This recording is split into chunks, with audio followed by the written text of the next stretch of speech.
'Twas the night before Christmas, when all through the house, not a creature was stirring, not even a mouse.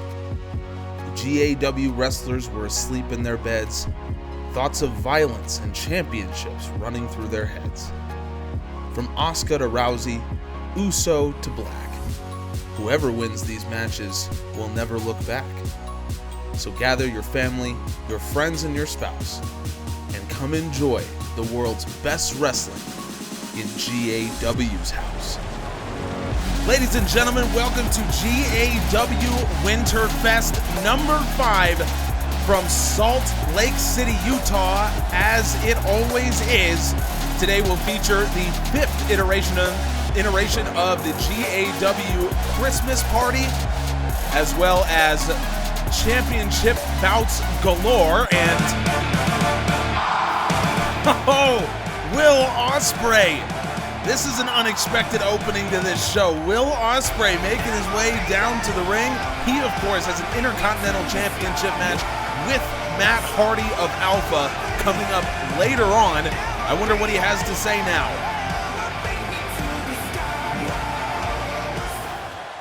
At this time of year, we're all feeling the giving spirit. But while Buddy Murphy and the Blade Runners are only concerned with giving prosperity to themselves, the rest of us want to give back to the company that provided so much to us. And so, you may have noticed, I do not have a Cruiserweight Championship opponent. It's ironic, because I criticized Buddy Murphy for so long for doing the same thing. See, Murphy was running from his competition. Well, I'm done running. I didn't take a Cruiserweight title opponent because tonight, in my match with Matt Hardy, I will unify the Cruiserweight title with the Intercontinental title. For too long, Cruiserweights have been looked down on. We've been disrespected and put to the side. We have a world championship that hasn't main evented a pay-per-view in 10 years. It's time for the modern Cruiserweights to show we don't need our own division to succeed in this sport. And if I fail tonight, I will never challenge for the Cruiserweight Championship again. A new era of wrestling begins tonight.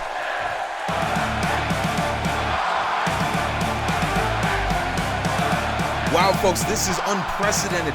Will Ospreay officially attempts to unify the Cruiserweight and Intercontinental Championships later on tonight against Intercontinental Champion Matt Hardy. What a match that will be, but we will not let that overshadow the rest of this fantastic Winterfest. Throughout the show, we will see the 3 tag matches of the GAW Christmas Party culminating in a 6-man elimination match for a World Championship opportunity.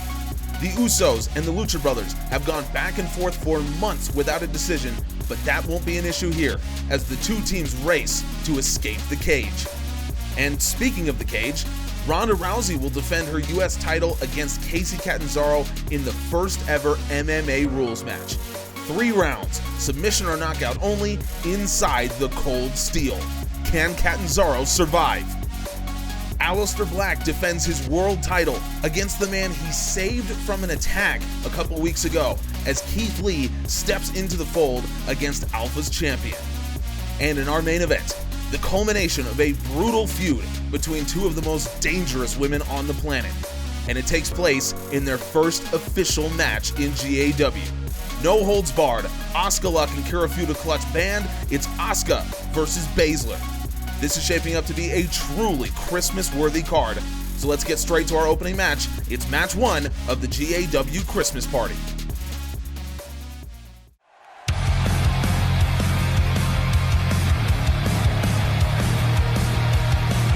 It is a beautiful day in Salt Lake City, and we will crack on with the GAW Christmas Party as the snow just begins to fall here.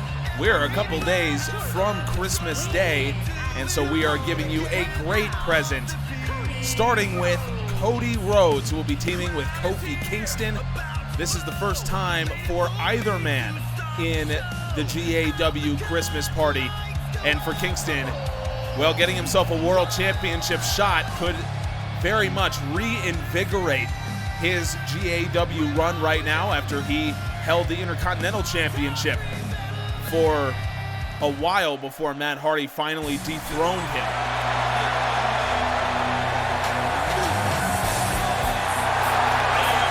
Oh, we'd love to see Kofi Kingston make his entrance here.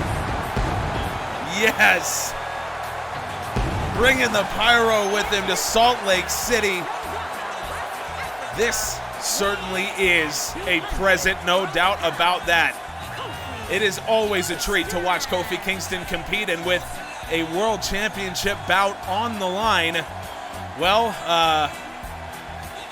it's even more of a reason for Kofi Kingston to show up and give the fans everything he has, which he always does.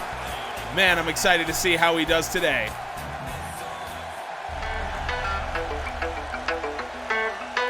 First man in on the opposition is the newest member of Alpha, or who we can assume is the newest, at least satellite member of Alpha, Hangman Page, who lost to Cody Rhodes, I believe last episode of Wednesday Night Storm, I believe that was. And since then, Hangman Page, I've actually been a little bit confused about where he stands with Alpha right now. That was 2 episodes ago, episode 37, by the way, that he lost to Cody Rhodes. I don't know where he stands in the ranks of Alpha, but certainly he could ingratiate himself to Alpha if he were to win World Championship #1 contendership.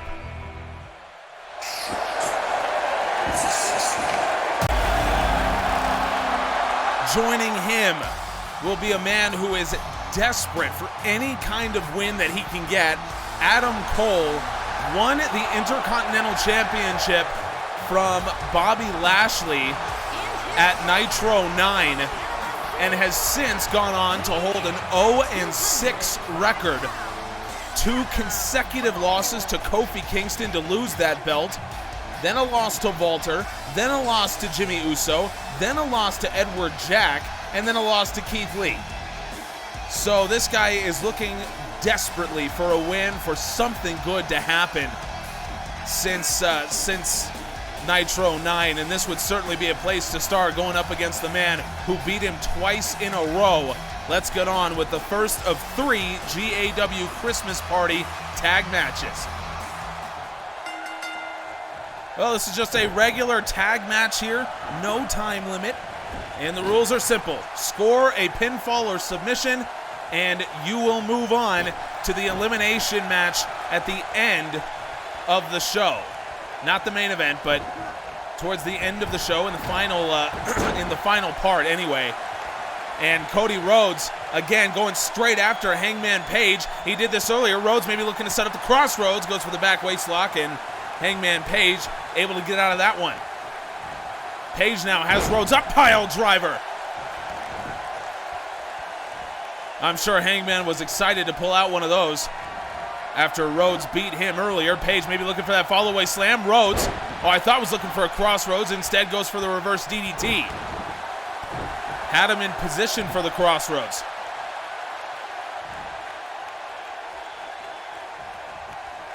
So Cody certainly coming off of a big win over Hangman, who put Kenny Omega in the hospital with a brutal attack.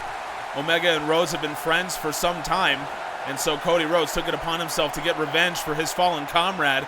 Meanwhile, we haven't heard anything from Hangman Page. We just know that he is a member of Alpha in some capacity. Yet another crossroads attempt, maybe foiled there by Hangman. While he may be a member of Alpha in some form or fashion, he lost to Cody Rhodes. Ricochet came out to beat down Cody after the, Adam Cole, German suplex on the outside. That may look like a snowy wonderland out there, but it is certainly not. Rolling elbow, rolling forearm from Page, countered by Cody into the shop.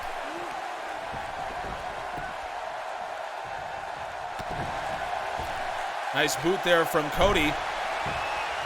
So the grandson of a plumber was able to fight off both Adam Page and Ricochet after Ricochet came out to make the attack on Cody after his match with Hangman. So You know, Cody certainly has not ingratiated himself to Alpha, but he's ingratiated himself to the rest of the fans. There's no doubt about that.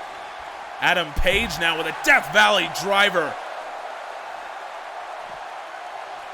Page taking full advantage of having Cody Rhodes in this match. Drop kick into the ring post. Obviously, Adam did not take too kindly to Cody Rhodes beating him in that match and then fighting off his backup. And Rhodes and Page now need to think about maybe getting back in the ring. Obviously, the animosity between the two of them continues here. I don't know if they care so much even about the World Championship #1 contender slot that is available. Of course, we still, without a time limit, we still enforce a longer count out here in these matches. So we allow these guys more time on the outside. But again, finally Cody Rhodes tosses Hangman back in. No sense of urgency there from Cody. There is obvious bad blood between the two of these men. Cody again looking for crossroads. He needed 2 to put away the Hangman in their match, and Adam Page into the German suplex. Well, it's almost like Adam Cole and Kofi Kingston don't even exist right now. Page had turned around to gloat to the audience, and Cody Rhodes into the backstabber, and now finally Adam Page is able to get the tag in. That took quite a while. You got to feel that Page was absolutely gassed by the end of that, so Cody has the advantage with Kingston totally fresh right now. Adam Cole going for the clothesline into the stun gun. And Cody mocking Hangman Page with that taunt as Page is down on the outside. And Rhodes now raking the eyes of Adam Cole. We're seeing an intensity from Cody Rhodes here that we haven't always seen.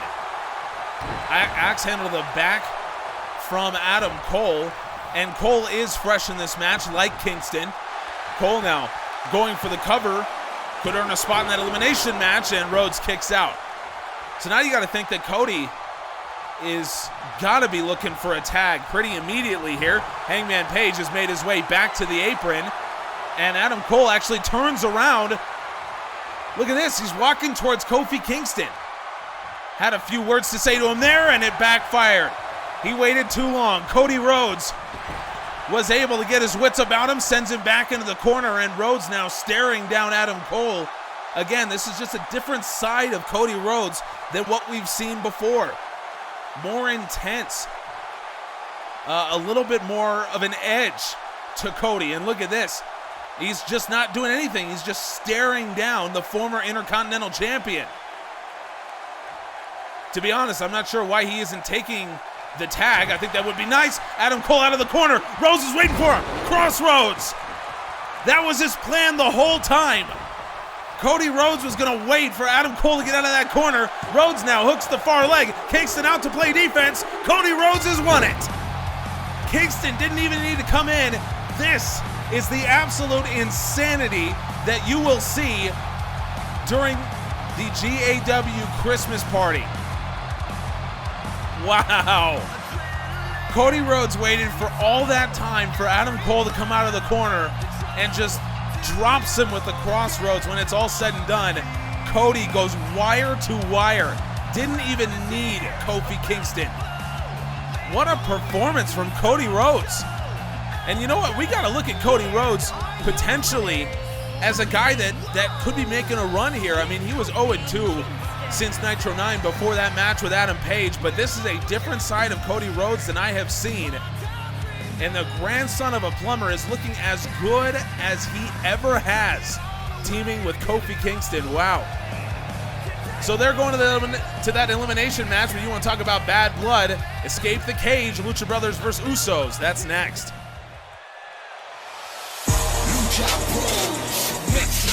Well, this is a matchup with a whole lot of animosity.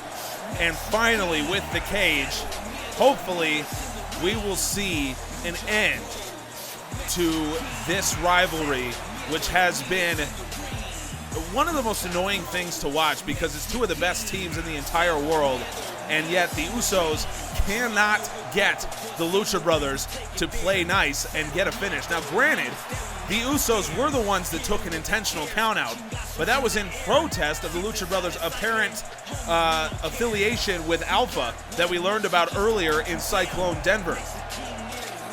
So now, hopefully, we will get a result between these two teams as they are surrounded by the cold steel of the steel cage.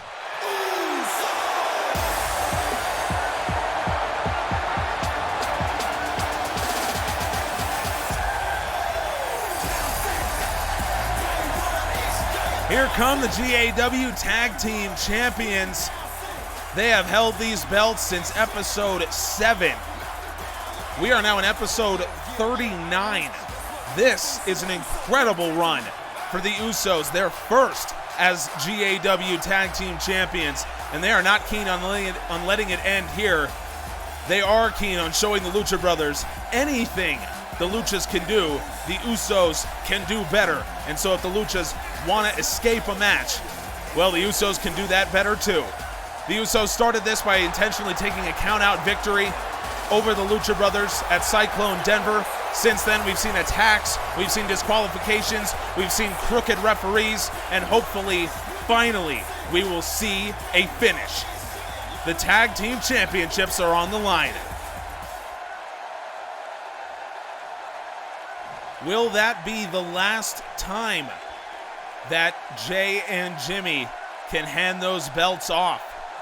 And is any potential interference from Alpha on the cards here? Only one rule in this match: escape this cage. Gutbuster from Rey Fenix. You can do it through the door, you can climb out, and you will notice that we've actually given these guys a special cage for this.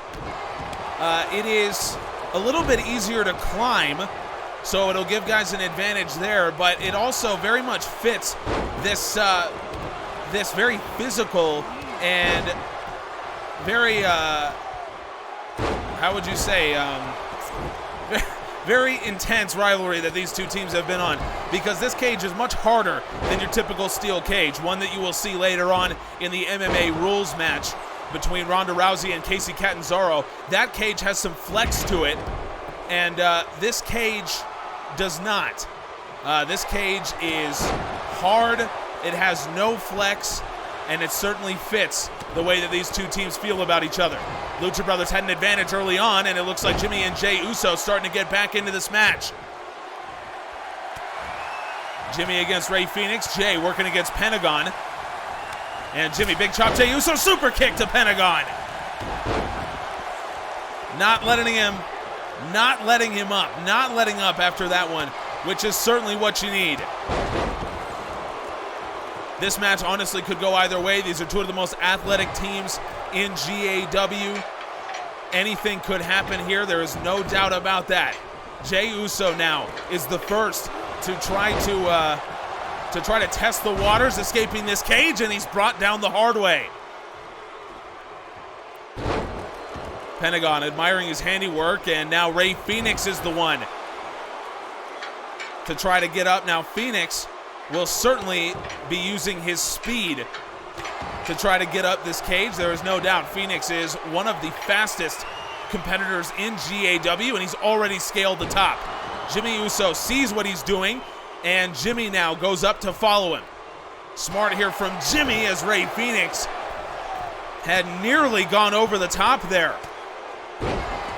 Jimmy now pulling Fenix down back onto the friendly side. Well, depending on who you are, that could be the friendly side.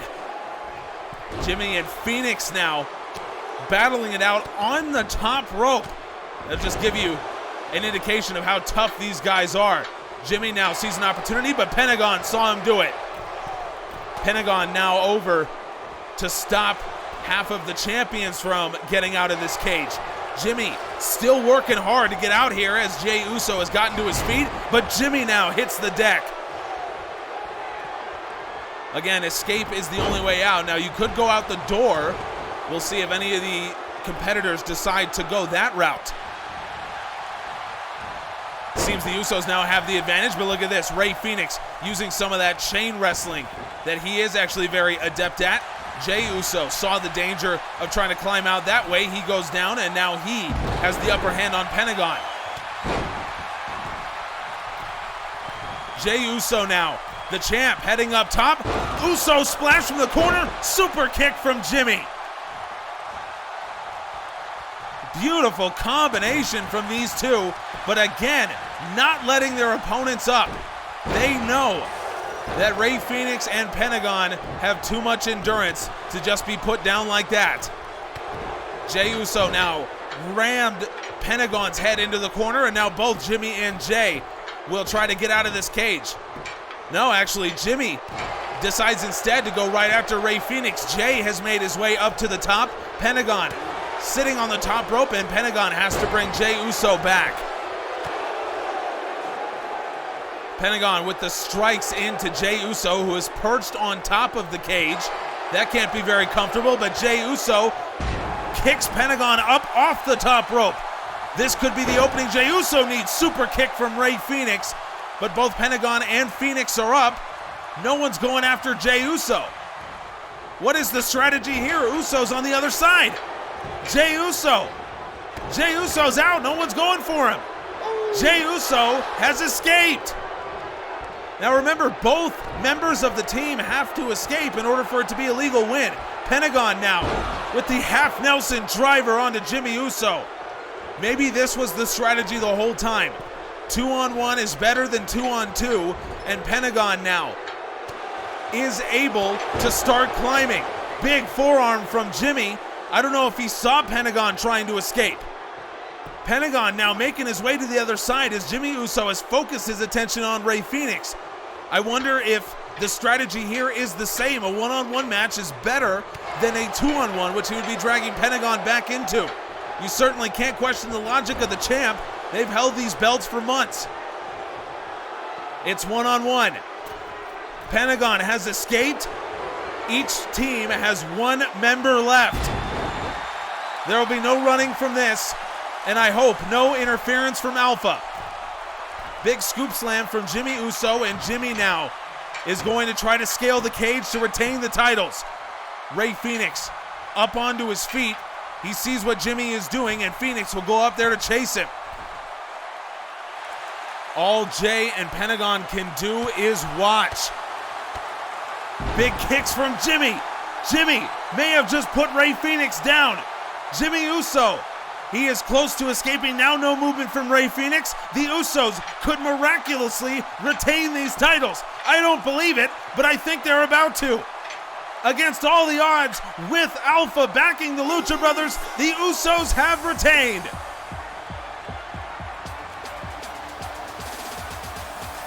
A rare escape the cage match in GAW, and it had no shortage of violence and carnage. And I gotta be honest with you, I was not positive that the Usos would be able to retain their titles. The Lucha Brothers are so adept when it comes to their aerial ability, and certainly climbing the cage would be in that category, but somehow the Usos have retained. Ladies and gentlemen, they are very quickly getting themselves into what we would consider the legendary reign category. Congratulations to the Usos, who retain their tag team titles. We've got match 2 of the GAW Christmas Party to open next episode.